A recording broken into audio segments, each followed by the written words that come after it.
Hey guys, me again.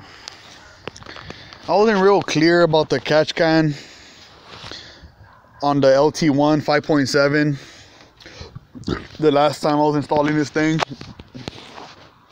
It's real easy and very effective. I don't know if you can see it right there, but there's already oil buildup and stuff on it. I got this on Wish. It's just heat wrap, reflective heat wrap, because it's right under the valve covers, you know, and it just goes into that PCV right here. I don't know if you can see it. Yeah, you can. And what you do, you route it. I put an oil, water, etc. separator from Harbor Freight, and there's an arrow on this thing. I painted it red right here where you see it, where I'm touching it. That's the way it goes, because of the way it directs airflow to catch any moisture and shit. And this is the sucky part. See all this, the hose? You got to take the throttle body off to plug it up underneath the intake manifold.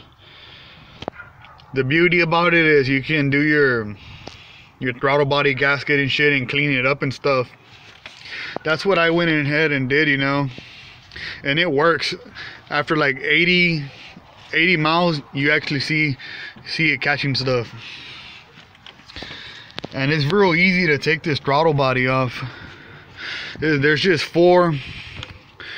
I think these are like 8 mil or 10 mil. I can't remember. It's just 4 of them. Then you got to take off. They got to take off about 2 sensors. This one and this one. Very easy. You don't need any mechanic experience. Then you also have your some coolant lines on it. And I also deleted that. I didn't make a video on it. You know,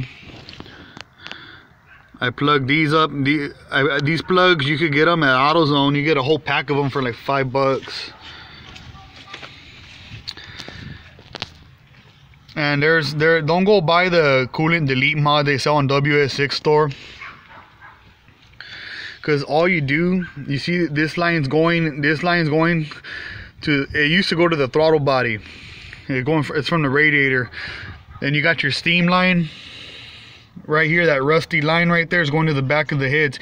Your heads have one on each. They're together, but there's one on each head.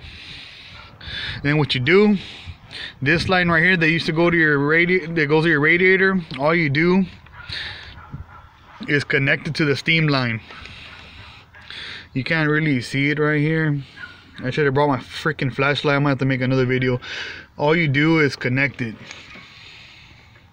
See if I can get a freaking angle. Anyway, just connect it to your steam line and just put a hose clamp on it.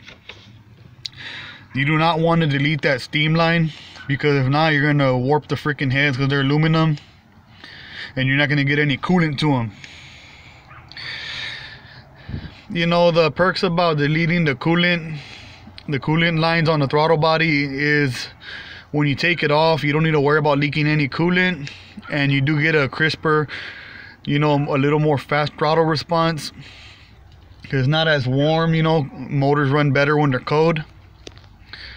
As long as you don't live somewhere where it's like below fucking 10 degrees or such, you'll be alright. I live in Texas, so I ain't gotta worry about that. It's just that way the throttle blades don't frost up and stuff. That's why they run coolant through the bottom, to keep the throttle body warm. And I plugged up, you can't really see it. Well, there's another plug I put right here where you see me pointing. I mean, when you take this stuff off, you're gonna be able to see it. I mean, you're gonna know, because it's gonna be open, but you don't have to plug it up, but I did. That way it doesn't look like an open spout. And other than that, I mean, you know, that's about it on that. The gasket you can get at your local auto parts store for like $5. I think I even paid less than that. I'll be making another video on the fan switch, which is probably the best mod I've done to this car. The next mod I'll be doing is a 160 degree thermostat right here where that goes. That way the thermostat opens at 160 instead of 180 from the factory. That way I can get coolant going to the motor faster, because these cars they tend to run hot. Like I said, the way they put the fan switches to kick on like at, I think they kick on like at 220, which is not good, because you'll just fry the head gaskets eventually, and you do not want to fry the head I mean, you just don't want to have that pain in the ass. So yeah, I mean, there's just so much things you can do to these cars that make them run good, and I'll be posting that soon. Thank you.